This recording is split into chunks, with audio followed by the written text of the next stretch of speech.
On this week's episode of 90 Degrees, how the Shanahan tree has evolved and is dominating the NFL, what it's like to work for an NFL team, and a niche betting market people might be overlooking. That and more on today's episode of 90 Degrees. Welcome to the 90 Degrees podcast, where we take an inside look into the sports betting industry. I'm your host, G-Stack George, and I'm excited because I'm joined by a friend, Arjun Menon. You probably have seen his great work on Twitter, football analyst specializing in analytics. Arjun, thanks for joining me. Yeah, happy to be on, George. I know we've done some podcasts in the past, and I'm glad to finally be a part of the Hammer YouTube channel, which is something I've followed for the last 2 years. So excited to be on and excited to be talking some ball. I'm so excited to have you on. Like, people are definitely familiar with your work, and we'll get into why and where it's been featured. But I wanted to find out, for those that don't know, where does your love from football come from? Was it from a young age? Did it develop later on? Yeah, I mean, I think it started young. I never I'm always upfront about it. Like I never played. It was mostly my parents that never let me play. But I always played fantasy football. I always tried to be involved with football somehow, and kind of just the idea of like building a roster, having to manage it throughout, an entire season, like fantasy football wise, that always intrigued me. And then once I got to college, I was the first year of COVID, so didn't really have a lot of things to do while I was stuck in the dorms except watch football, analyze football, read about football. So my love for football just grew from there. And second semester of my freshman year, I started to learn to code, and from there, everything just took off. And now I'm sitting here talking with you. So it's been a fun little journey, starting with fantasy football, not playing fantasy football now, basically, and really just focusing on the hardcore football, which is a passion of mine.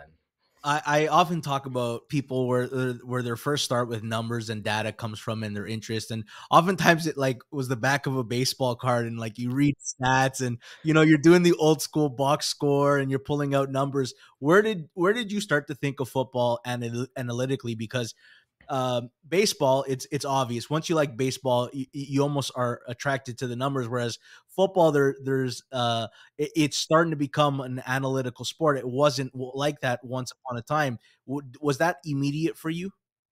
No, honestly, it wasn't. Like, I still remember, I think back in like 2018, because I grew up a Chargers fan. I remember watching that 2018 Chargers with like Melvin Gordon and Austin Eckler. And I used to be like, this team, like, they should run the ball a lot because they were good at it. And like looking back on it, it's like they were one of the most efficient passing offenses in the league. I was just so scared every time Phillip Rivers dropped back that he was going to throw an interception. So like I never really thought of it from an analytical perspective, but then I think that started to grow again that freshman year where I was in the dorms. I was just thinking about football in a different way.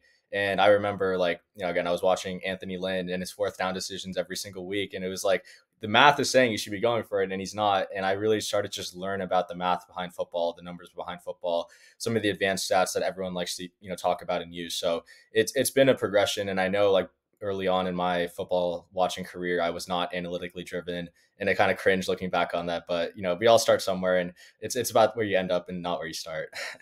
Well, a couple of years ago, you get to Pro Football Focus, who kind of was ahead of the curve on football analytics. I remember first discovering it 9 or 10 years ago. It was in Devin McCourty's second. It was the first offseason after his rookie year. And I was arguing with a buddy on who the third best cornerback in football was. At the time, it was Nnamdi Asomugha was seen as number 2 behind Darrelle Revis. And he was telling me it's McCourty because he had like 9 or 10 picks as a rookie. And I'm trying to explain to him, it's like, he got targeted a lot. Just because you got interceptions doesn't mean you're a great corner. We've seen it before with Antonio Cromartie or Marcus Peters. I thought Aqib Talib was the third best corner at the time. It got us down a rabbit hole into learning about like burn rates. And then that's where my first time learning about Pro Football Focus was.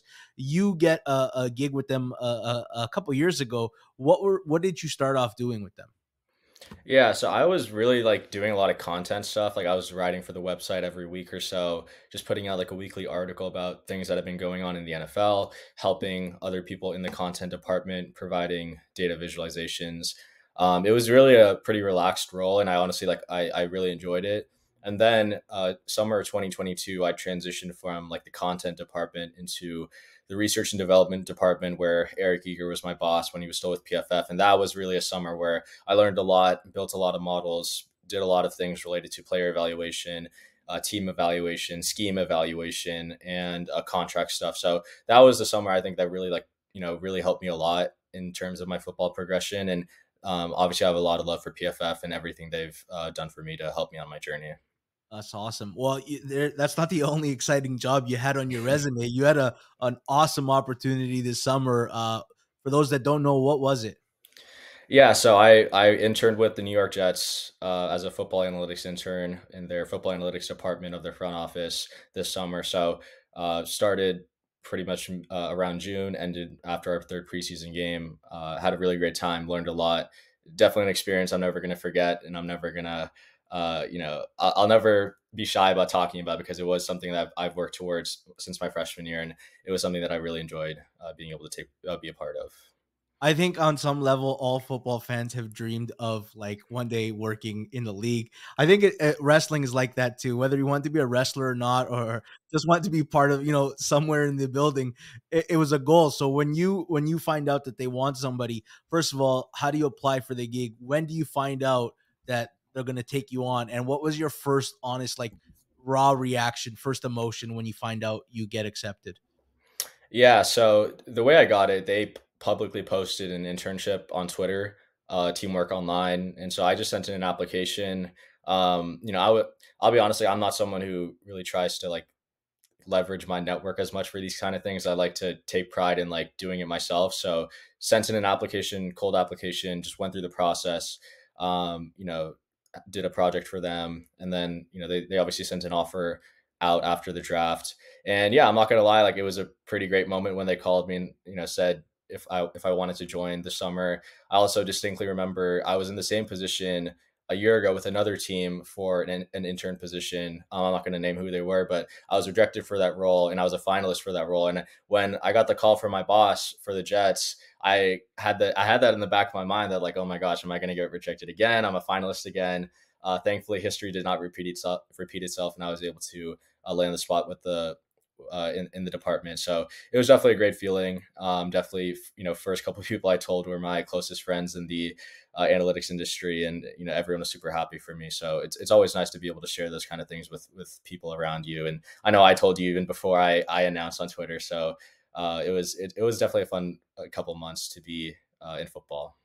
Okay, I always wonder, and I obviously you're not gonna give away the specifics of what you're working on because teams, want to guard their IP on what they're working on. But two things I wonder: first of all, what was it like first day in the building? And then the second thing is, how big's the department? Because the most we hear about is the one guy in the booth who tells you to Mhm. go on fourth and goal. That's everyone's basic understanding of analytics. But there's departments, and they're large in the NFL, and every team uses analytics. How large does the department look like roughly? Yeah, so I mean, these are things you can actually find in the public. Seth Walder has his analytics team chart. It's not updated. If you go to like the Jets team website, you'll find that there are three people who fall under like the analytics umbrella. Yep. So outside of me, there were three other people. And yeah, first day in the building, I'm not gonna lie, I overdressed. I came in a button-down shirt and jeans, and every single person in the office, this is the middle of June in New Jersey. Every single person in the office was in shorts and a shirt, and I'm like, oh my god, what am I doing? And I was like, I got to impress. I got to like look nice and everything. And I was just so overdressed. Like by the end of the internship, I don't think I wore jeans once to the office. It was shorts or sweats the entire time. So that was my first day in the office, overdressed, and then it was just standard, getting integrated within the front office. But yeah, being overdressed was definitely something I I wasn't expecting to be. That's okay. You dress for the job you want, not the job you have. So I don't think you did anything wrong. All right, you post a ton of great stuff. I follow beat writers. I follow data scientists. I love information. I don't like to cultivate it myself, but I like to see it. And like you post some great charts about like percentage of runs versus two high shells. One of my favorites is showing each game's net success rate to measure which teams dominated versus maybe a couple of high variance plays changing the outcomes. I'm not the only one that loves your stuff. Like I've seen Mina Kimes post your stuff, Pat McAfee as well. First of all, how does it feel when that happens when you see your work at the highest level? And then the second part is how do you how do you decide what tidbits you want to create? Because you get a blank canvas and you get to decide here's the charts I'm going to put out today, and you post a lot, like you do a lot of volume, and it's a lot of really good stuff. Yeah, so to answer the first question, yeah, it definitely feels good when you kind of see your work being recognized by like national outlets. It's not necessarily why I post graphs. Like obviously I want to like help to educate people, improve people's knowledge, give them data that they can work with and reference. But yeah, it's definitely nice when you have people like Mina and Pat McAfee find your work. And to answer the second question, that's a question honestly I get a decent amount. And it comes from just listening to other people. So like I have kind of like a rotating list of podcasts that I listen to. So The Athletic with Robert Mays and Nate Tice. I listen to Stephen Ruiz and Ben Solak. One of my favorites, Tage Seth and Sean Syed of Sumer Sports Stats and Scheme, who, I will say Tage upgraded over me from our podcast last year. Oh But no. I'll listen to them talk about scheme, talk about players, and they'll give me ideas. So like the one I posted that you just talked about, like the percentage of runs against too high, was something I think I listened to something on the Athletic. They were talking about like the Bengals, they only run 11 personnel. So it's not like they're forcing teams to bring that extra safety in the box. They're not forcing teams to play base. And so when you do that, you're facing a lot of too high. And, the Bengals, they run out of 11 a lot, but they're not very successful doing it. They have a below average success rate running against too high shells, which is not really what you want, especially when Joe Burrow has an injured calf. So just like listening to people, seeing what people tweet, just gives me ideas. And like I have like a folder just of scripts or like code in R that it's a lot. Like I just will cycle through whichever graphs I feel like making for a certain week. And like you said, yeah, there is a decent amount of volume. I'll try to put out 3 or 4 graphs a day throughout the entire week. And sometimes people will ask me to make a graph, and that will also give me another idea. So it's just a mix of everything. And I do hope that people kind of enjoy seeing the variety that I put out.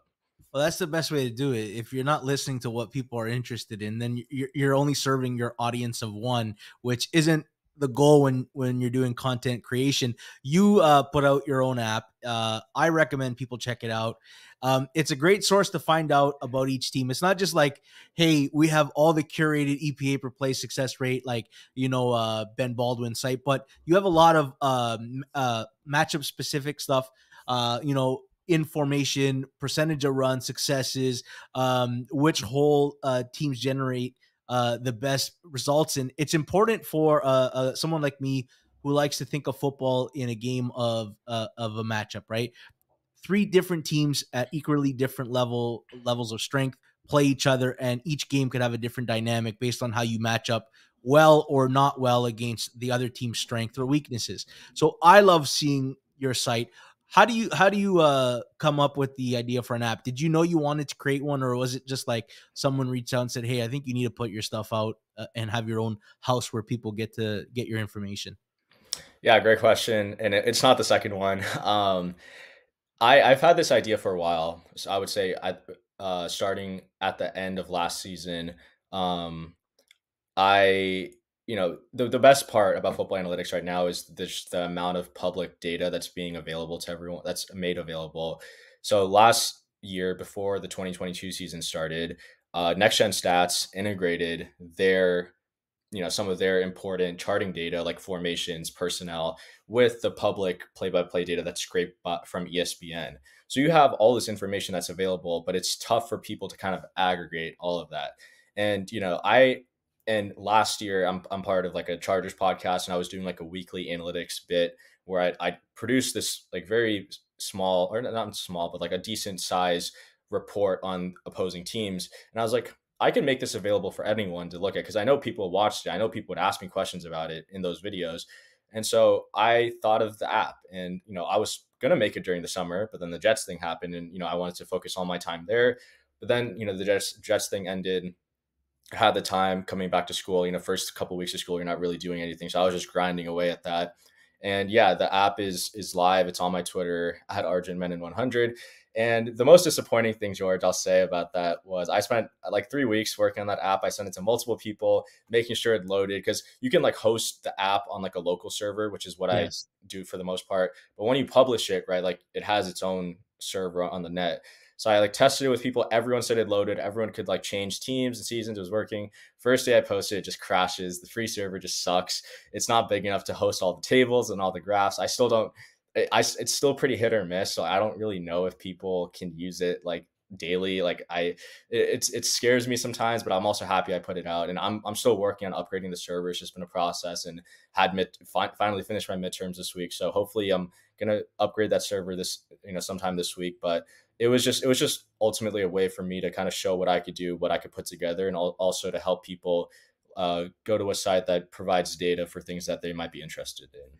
Yeah, I have patience. Had a couple of refreshes were there. I used to watch, if you ever watch an illegal stream, which I don't do anymore, but you watch an illegal stream of a UFC fight, and you got to click through like three X's that take you to another page. You have a lot of, if you've ever had that kind of patience, you'll be good with the app. No worries at all.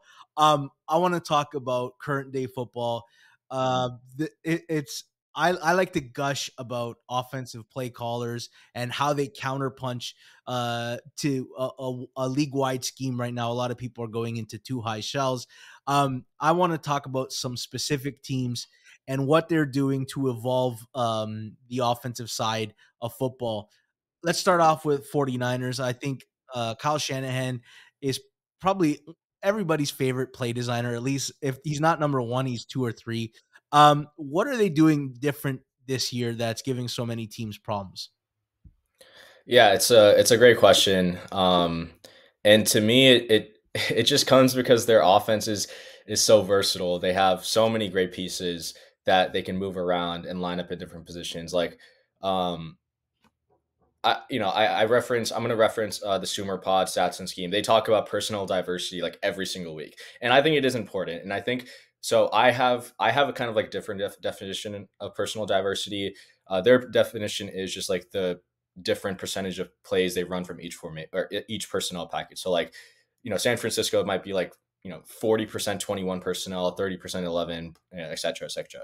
My definition is anytime a player lines up outside of his charted position or Mm, outside of his season position. So anytime Christian McCaffrey lines up at receiver, anytime Kyle Juszczyk lines up as an inline tight end, that's a diverse package because they come out in 21 personnel with Juszczyk and two receivers, but he's lining up as a tight end. So they're playing 12, right? And so that diversity is so big. And I posted this chart a couple weeks ago or like a week ago, and the Niners have increased their personal diversity every single year. And it's great. Like it's almost linear. The yeah, only year where it kind of flattened out was 2020, but that was the year everyone got hurt.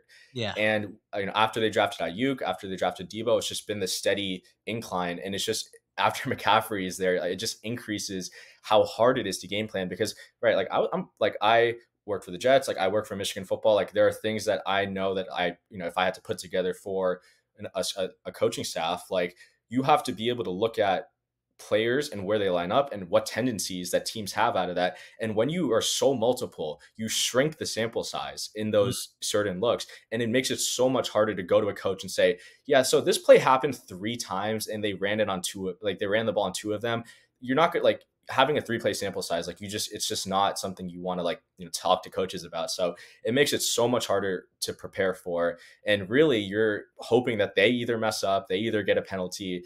Brock Purdy just hasn't really. He doesn't have an interception this year, does he? No, no, he doesn't. Yeah. So He's like, clean. it's just a combination of how diverse they are, their use of motion, their second in motion rate only behind the Dolphins. It just causes so many problems for the defense, and it makes it so hard to game plan for them. And honestly, I'm so glad that my Jets and my Chargers are in the AFC because like going against them, at least once or twice a year would just be absolute pain.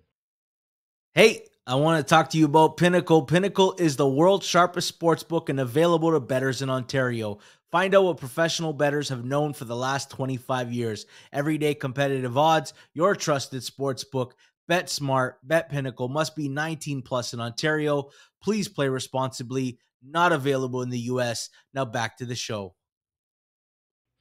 Yeah, you were the first person that I heard of like moving a receiver into the backfield and how successful it is. And I thought of a play last week. It was the Bengals and Cardinals game, and they lined up Joe Mixon to the right as a receiver. And they brought Jamar Chase into the backfield. Then they motioned him left, like cheat motion.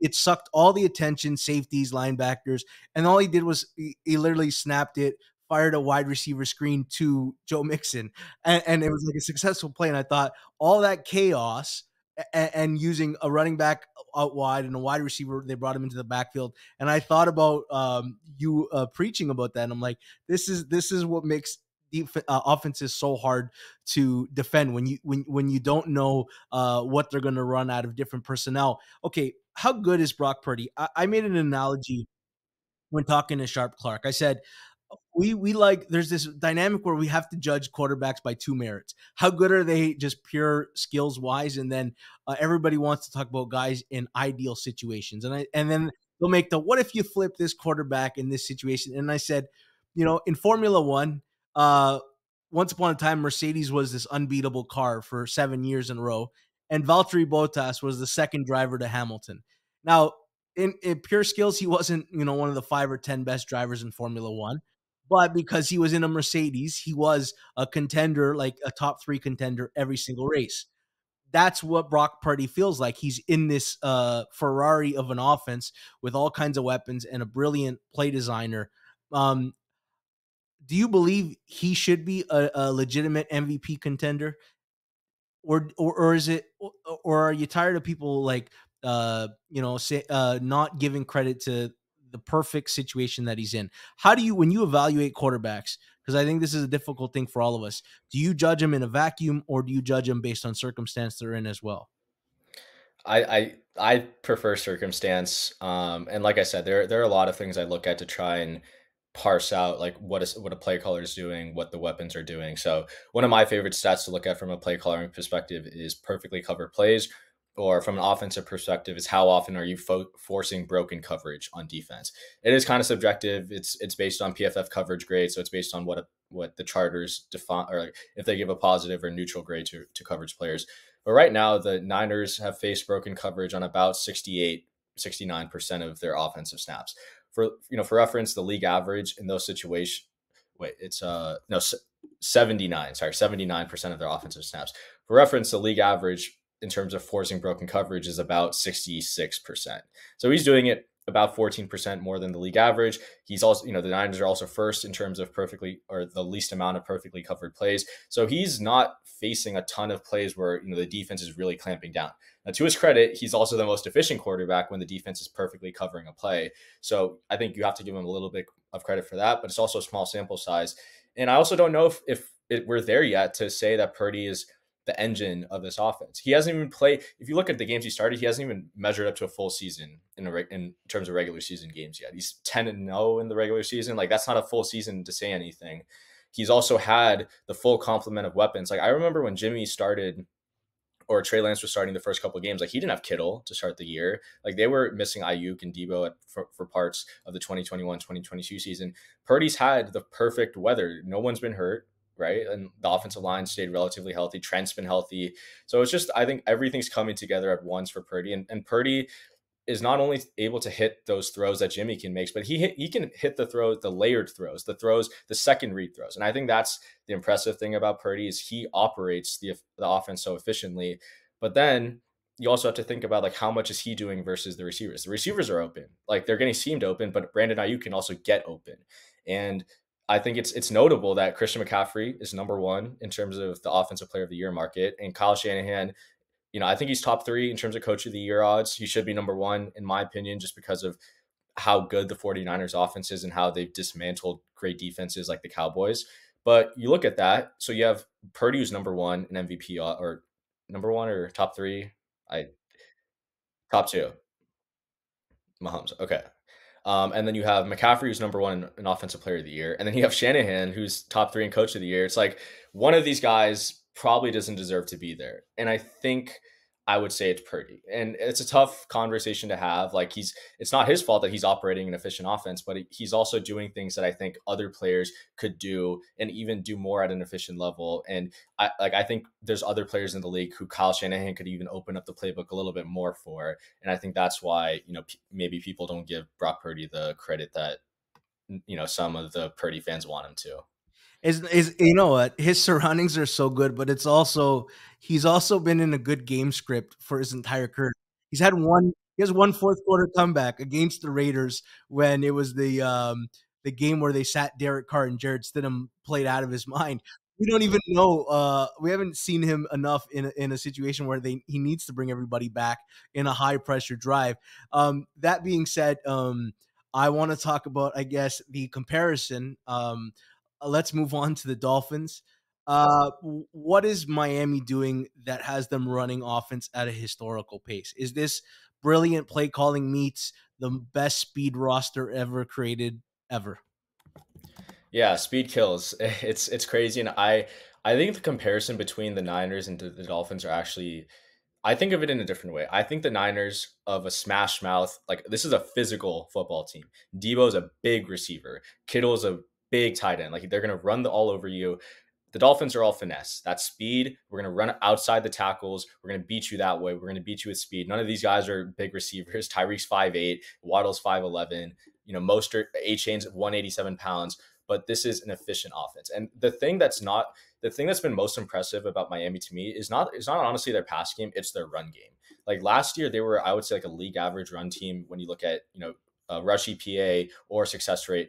This year, despite having one of the most lethal passing attacks, they're number one in rushing EPA, number one in rushing success rate. I think they're number one in explosive run rate. Like they run the ball so efficiently, it puts such a conflict on defenses.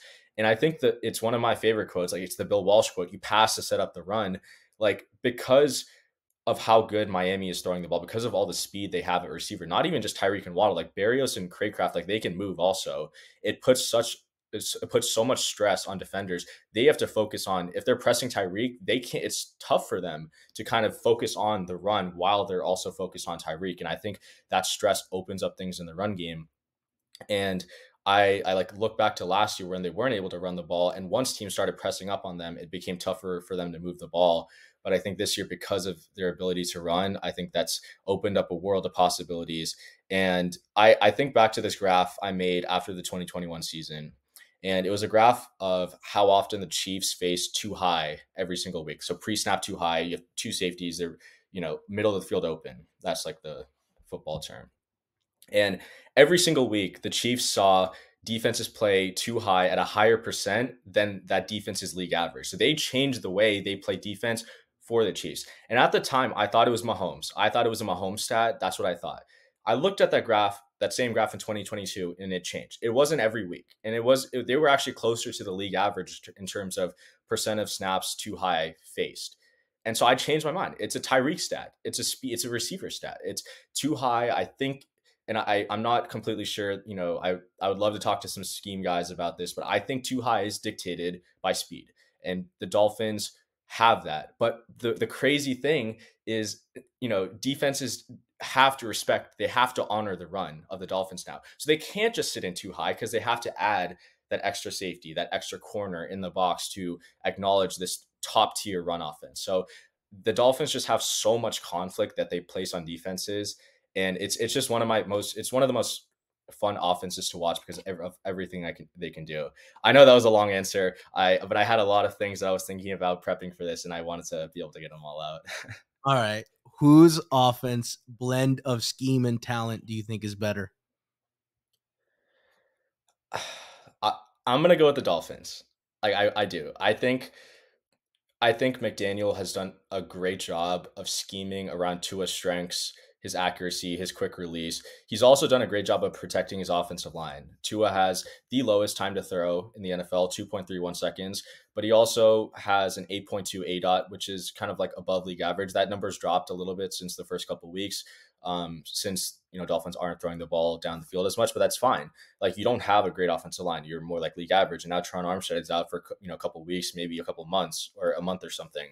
So you have to protect this offensive line. How do you do that? RPOs. Get the ball out quick. Get the ball to Tyreek's hands. You see what he can do on a screen pass. You see what he can do on a slant pass, right? It's just protecting that offensive line. I think McDaniel has done such a good job of amplifying the offensive players' strengths while hiding their weakness. And I think the one game where I think the weakness kind of showed up in that Bills game, it was just a bad storm. Like the Dolphins, they ran the ball well towards the end, but that's also garbage time. Like how well do you really put that together? I don't think I made that net success rate graph that week, or I might have.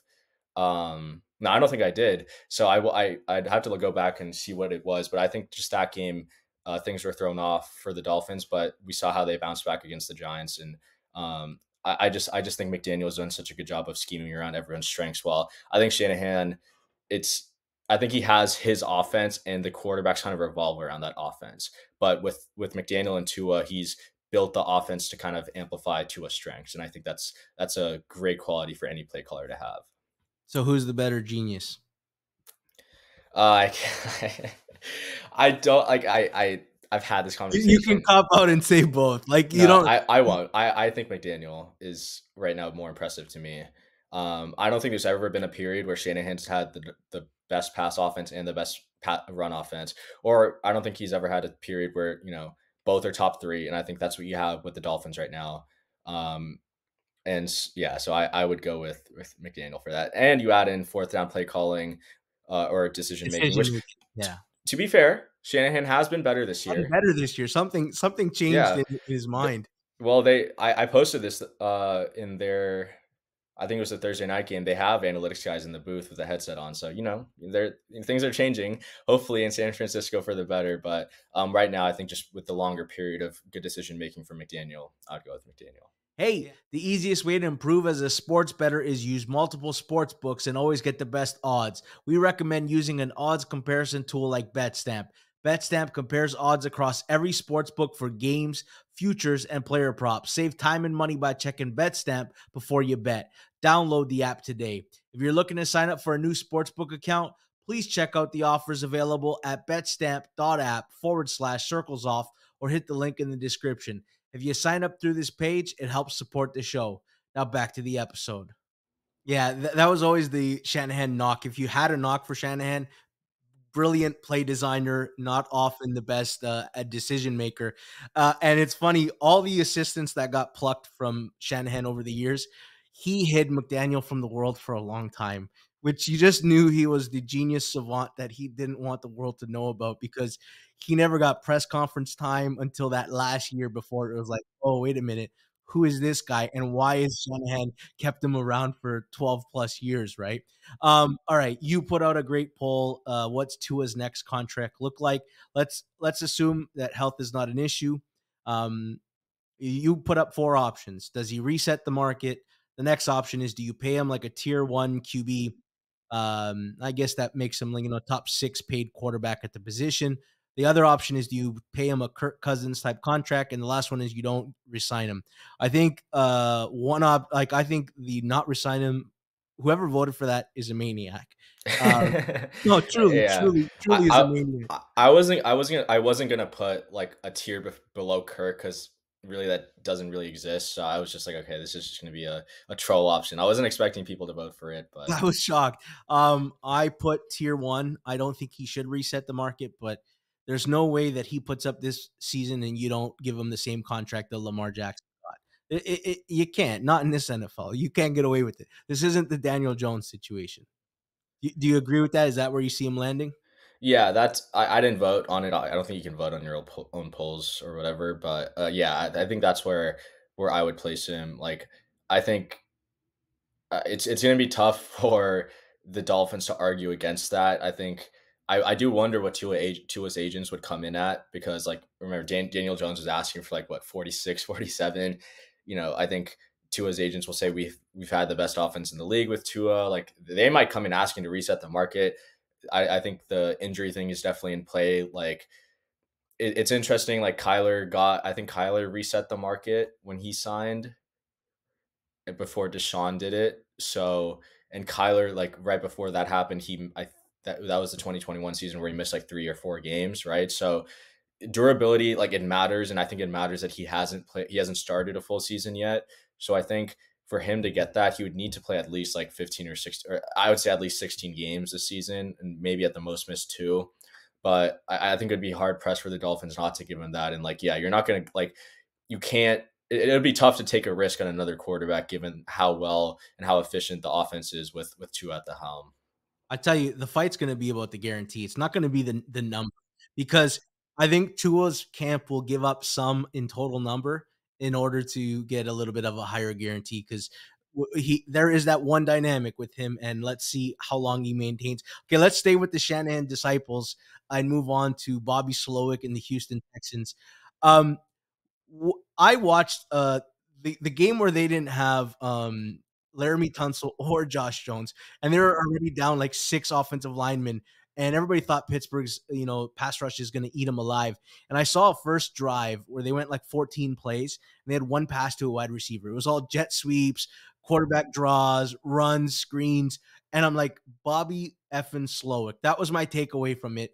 What have you seen from the Texans offense that's been intriguing? Because they have a barrage of O-line injuries, and yet they're making it work. And Stroud hasn't made a mistake yet. He hasn't thrown an interception. Yeah, I think that's a big part. Stroud's done a good job of taking care of the ball. And it's been more impressive considering he's had one of the lowest percentages of clean pockets of any quarterback in the NFL. I think watching his tape, he has been a little bit skittish, I think, when the play breaks down, but that was his biggest issue coming out of college. And I think that's something that typically quarterbacks get better at as their years go on. I think what's been impressive is how good he's been with a clean pocket. I think he's top 3 in terms of EPA from a clean pocket. Um, I think that's a big trait for a quarterback to have. Just when can you do what you're supposed to do when everything goes right? And that's a big thing. So I give him props for that. I think with Slowick though, it's kind of been a mixed bag because I think last week I was praising him because he had like the 3rd lowest rate of 3 and outs. I think they're still pretty high up in terms of, being good at avoiding 3 and outs, keeping the chains moving, giving your defense a rest and whatever. But I think he runs the ball a little bit too much. Right now, he has a negative 4.3% pass rate over expected. He also has I posted this today. I'm pulling it up. He has the, where is it? He has the highest rate of run pass drive. So on drives, on series of drives where you have first down run, second down run, third down pass. Like that puts a lot of strain on CJ Stroud to be great on third down, to carry them on third down. And it's not like the Texans offense is like anything, or the Texans run offense is good. They have this 3rd worst EPA per rush. They're dead last in rushing success rate. So you suck at running the ball, but you're running it on first and second downs, and you're kind of relying on CJ Stroud to bail you out on third downs. Like that is not a great strategy for me. But again, like I think he's not working with a great hand. Having 6 offensive linemen, that's a tough break. And so my biggest thing is like I think when offensive coordinators are losing offensive linemen, they try to simplify things. They try not to put them in pass protection as often, so they run the ball a lot more. And I think that's something I've seen with Baltimore. Also, like Baltimore is pretty high in terms of run pass. Baltimore's pass rate over expected this year is where is it? Where is it? It's why can't I find this? I'm sorry, George. It's 19th, negative 2.5. Like with Lamar playing as well as he has been, like I feel like that should be higher, but I think because of losing Linderbaum, Stanley for extended periods of time, you run the ball more to try to soften the blow for that offensive line, right? And I think that same thing is happening with Slowick. But I think he's done a good job of kind of like keeping the chains moving. It's just some of those like situational play callings I think he can get better at. But first time OC, I think he'll get better over time. Yeah, even like the red zone struggles, they're bottom 5 at converting red zone trips and touchdowns. But I see the markings of a guy he's also learning on the job too, and he's doing it with the rookie quarterback. So he's starting from further back than a lot of other ones. But I just see the returns, and I'm like, oh man, this tree is. I love this football tree, and I'm fascinated by it. Let's talk about the Chargers. A lot was made about their offensive coordinator switch. Kellen Moore comes in. Herbert is having a fantastic year, and at the very least, he's slowed down his detractors. How has Kellen Moore changed this offense so far? Yeah, I think Kellen Moore is letting Herbert kind of air it out a little bit more.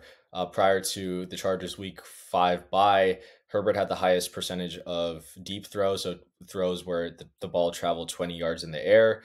So he's really opened up the offense a little bit. I think he's kind of diversified some of the looks, the concepts that they've run. He's also, I think, varied his game plan week over week. If you watched the Vikings game, Herbert threw for like 400 yards, but it was a lot of quick game. It was a lot of RPOs. They ran, I think, 13 RPOs. It was like 8 screens. They ran a couple RPO screens. It was in a lot of quick game to kind of get rid of, to try to counter the blitz, which Brian Flores, the madman he is, blitzed on 80% of his snaps. But it was so nice to see Kellen Moore like be able to adjust his game plan from the week before, which is the Titans game, where they were like kind of throwing it down the field, versus the Vikings game where they took a little bit of a step back in that department, but it was a lot of a quick game. And then they finally hit the Vikings with a wide receiver screen where Keenan motioned from the backfield Mhm. out, and it was a double pass for a touchdown. So I think just the sequencing of play calling has been great from Kellen Moore. They've kind of been able to run the ball a little bit, like their league average. They ran the ball all over the Dolphins week 1, which that was something that, like, if the run is working, it's fine taking the ball out of Justin Herbert's hands. Like, if you do what works, and it was Yeah. working that game. So just seeing him be able to adjust his game plan before games, within games, that's always nice. And I think there's been a lot less frustration from Chargers fans compared to what the Joe Lombardi years were. We talked about Brock Purdy and how he's never had a play in a game where they needed him on a drive. And like every single Chargers game this year was like the Dolphins game comes down to the end. And if Tua doesn't step up and make that throw on 3rd and 10 to Tyreek Hill, you're talking about a Chargers team that has one extra win. And the Titans game goes to overtime. And if the Chargers win that game, you're talking about a team that has another extra win. I wanted to ask you, because where the hell did this Keenan Allen resurgence come from? I was like, he's clearly on the downside of his career, and he looks freaking good again. He looks like he's 26 again, 27 again. Is this Kellen Moore effect, or is this just an effect of throwing the ball down the field a little bit more? Yeah, I think it's a mix of both, honestly. I think Kellen Moore has allowed Keenan to play more outside. I think Joe Lombardi kind of slotted him as a slot receiver, which Keenan is versatile. Like, he can play both. I think people want to put him in the slot, especially since he's pretty slow. But he can play outside, and sometimes the outside playing outside gives him the better matchup. And yeah, I think it's been interesting that the Chargers have been throwing the ball down the field more a little bit to him. Like right now, his yards per reception is the highest it's been in a while. He's averaging 12.4 yards per reception. That's the highest since 2018. His A dot 9.2, which is the highest since 2019. So they are, like, throwing the ball down the field a little bit more. And it's interesting because, like, last year he came off that hamstring injury. He didn't look the same. Like, he really didn't. Like, Yeah, he had games like the Dolphins game. He had like 12 catches for 99 yards. Like, it's great. Like 12 or something like that. I don't know the exact stats, but like, it's great that he had a lot of catches, but they were not down the field. It's all like, short. That's part of Joe Lombardi's offense per yeah, se.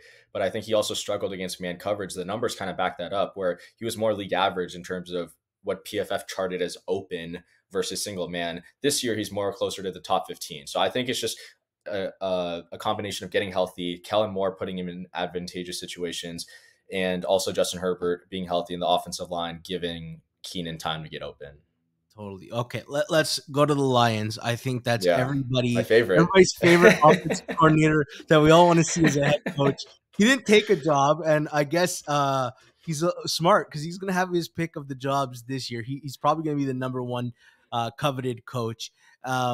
He Everybody talked about the Lions need to get another weapon, right? It wasn't enough. Jameson Williams is suspended, and they haven't missed a beat. And then they lost Amon-Ra St. Brown for one game against the Panthers, and it didn't matter. How good is Ben Johnson at creating dynamic offense, and where does their success come from? Yeah, I think similar to what Miami and San Francisco do. It's all about diversity for them. It's all about mixing up looks. Again, I'll reference the, like, how often they force broken coverage. Like, they have the fourth lowest rate, or fourth highest rate of forcing broken coverage in the league. So obviously Ben Johnson is doing a great job. Receivers are getting open, but I think the most impressive thing to me has been their run game diversity. And this is something we hear teams, or like analysts like Ben Solak and Ruiz and Tyson Mays, like, they'll talk about the lines will run this concept, they'll run this concept, but like, those are words, right? Like, I've always tried to be someone who can quantify what people think. So one of the things I looked at a couple of weeks ago was like a run scheme diversity, or I like to think of it as like uniqueness. Like how predictable is a team's run scheme? It's basically like how concentrated is a team's run scheme around a certain concept or multiple concepts. So by my numbers, the Lions have the third most diverse run scheme. They run in outside zone about 31% of the time, inside zone about 8% of the time, man like 20% of the time, power 8% of the time. It's just a mix of all Mm. these run concepts, and they can run outside the tackles, they can run inside the tackles. It makes it so hard again to game plan for it, because defenses, they have to practice against this. Like, they have to know the Niners will pull their guards, the Niners will pull their tight ends, the Niners will motion a receiver, and then they'll use him as a lead blocker. Like, there's so many things that Ben Johnson does via his run scheme that I've been able to look at, try to quantify, that makes it so tough to game plan against. And then also, I think like Jared Goff is like legitimately playing well. Like, it's similar to like, he's playing well and he doesn't even have like a great second option. Like Josh Reynolds would be a wide receiver 3 at best on most teams. Like, Sam Laporta is probably their most talented second receiving option, and they haven't really integrated Gibbs yet. I think Ben Johnson just puts Goff in a lot of advantageous situations, and Goff is performing and he's doing what he's asked to do. So I think it's just like a perfect storm that everything's coming together, and the Lions are also just a tough team to game plan for. Yeah, I think also the advantage they have over the other teams we mentioned is they clearly have the best O-line of the 5 offenses we've highlighted. And you talk about the run diversity and running over any tackle and any hole.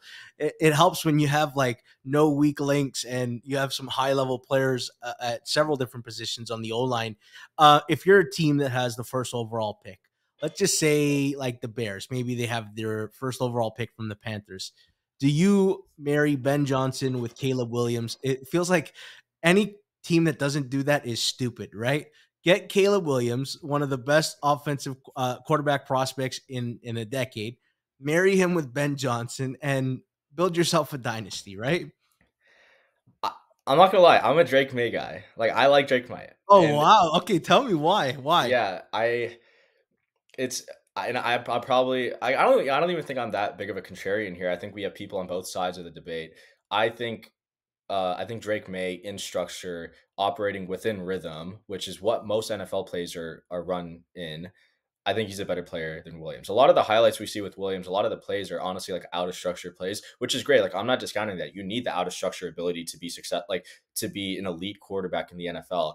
I think the difference in that kind of out of structure ability between Williams and May is smaller than I think the difference that I've seen in May being able to operate within structure. And I think, and so when you say marry Ben Johnson with a whichever top quarterback, I want the quarterback that can do what Ben Johnson asks him to do, Mm. and when they need to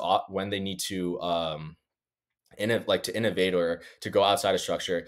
I think Drake May can do that. I watched Drake May throw a pass with his left hand like he was Mahomes the other day. I've seen Drake May roll to his left, throw a ball 60 yards down the field. Like, I think people don't talk about that enough, and I don't know why. Maybe Williams is just more exciting when he does it. Just I don't know, but I think Drake May's out of structure ability is at like near the level of Williams. It's not up there. I think Williams is better in that regard, but I Yeah. think the way that Jared Goff is very similar to, like, he operates within structure very well. When he has to create, he's not that good because he's not athletic.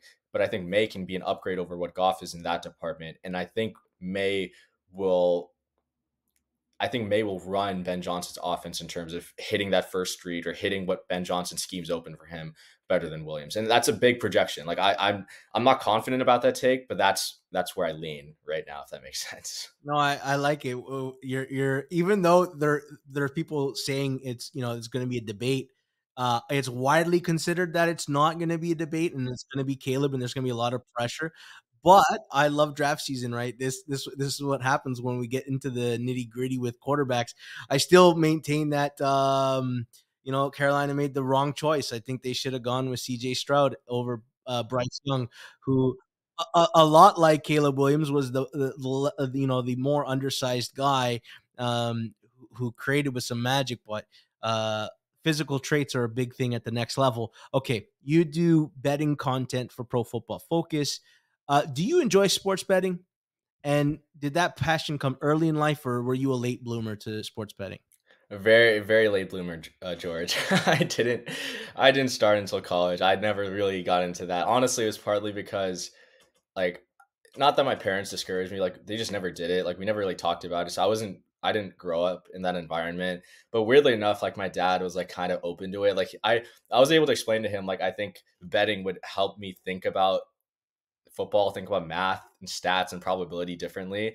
And like from there, I started like, oh, I convinced him like, yeah, I'll start building my own models. Like it'll just help me. Like even if I'm not winning money or if I'm losing money or whatever, like I'll still become a better thinker. I'll become smarter. And yeah, I got him on board. So only started about like a year and a half ago. I'm still not an expert. I don't consider myself an expert. I think I provide good analysis, but in terms of picks and how the market works and all that, I divert to other people. All right. Do you think you have an edge just going into the weeds like you do? Diving deep into numbers, data science. Do you think that creates an edge in understanding matchups because you do a lot of player prop stuff too, right? With Pro Football Focus, and a lot of that's based on matchups, right? As opposed to maybe betting teams as a whole and reading markets. Do you think that gives you an advantage?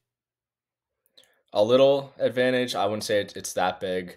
There'll be times like I'll make a graph and I'll see something that stands out, and yeah, like it'll be one of the central theses of my player props. I think this year I've been trying to kind of attack some of these smaller niche markets.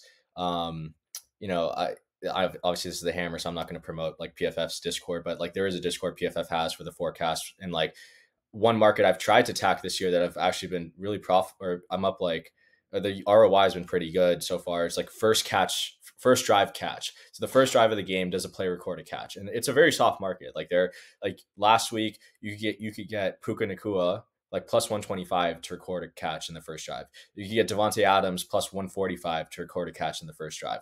While the receptions props are set at like 6.5, 7.5.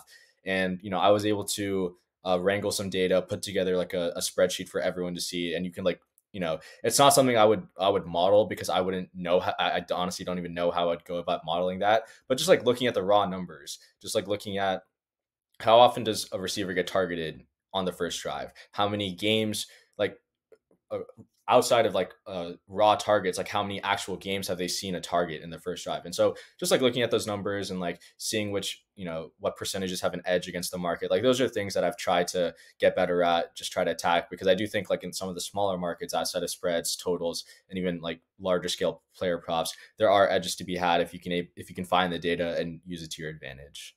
It's interesting because when a game develops, sometimes it becomes circumstantial and things change. Whereas everyone has a script entering the game of like, okay, here's our ideal 15 first plays. Here's where we think we have edges versus their weaknesses, and it makes sense that on a first drive, a coach can get done what his game plan is and where he thinks he has an edge, as opposed to once the game starts, circumstances change and you have to go off script, and it increases more variance. You're in your last year of school, or is it your second last year? Oh, that's my last year. All right. I'm hoping for you that maybe Michigan will give you the greatest final memory of your year if you guys win the national championship. What does Arjun's ideal future journey look like? We've had conversations before. What are your aspirations? Where do you want to be 10 years from now? Yeah, I think ideally I'd love to be a part of a front office, having that experience, knowing what it's like, knowing what would be expected of me. I believe I am capable of accomplishing whatever needs to be done. But I also realize like even if I don't make it that far, like I just want to be a part of the analytics industry. I think it's a great industry. I've met so many people. Like I would consider a lot of my closest friends now people I've met on Twitter, people I've been able to meet up in person when I can, if I'm traveling somewhere. So just being a part of the industry in any way, I think that's something that will matter a lot to me. And if I'm not with a team, I'd love to keep betting. I think that's also something that makes watching games and analyzing games a lot more fun. So front office ideally, if not staying on Twitter, have a normal job and go from there. I look forward to your journey. I remember discovering you a couple of years ago, and I knew right away your age and your understanding of football and your trajectory were going to be off the charts. So whenever I see good things happen for you, I smile a little bit because I remember the journey. I got on the Arjun Menon experience early enough. So best of luck this year. Keep putting out your great content. I know I love it. I know others do as well. And I look forward to how this football season develops. Yeah, appreciate having me on, George. I'm sure we'll be in communicate. We'll be talking soon throughout the week and throughout the season. But appreciate having me on. Obviously, love all the content you do, and keep it up. Thanks, Arjun. That's it for me. Another edition of 90 Degrees is in the books. I want to thank my guest, Arjun Menon, football analyst specializing in analytics, the sponsors of this podcast, Pinnacle and BetStamp, and my producer, Jason Cooper. Thanks for listening. Do me a favor before you go. Like the content, subscribe, share, and comment. And we'll be back next week with another guest on the 90 Degrees podcast, where we give an inside look into the sports betting industry. That's it for me. Hope you enjoyed. Until next time.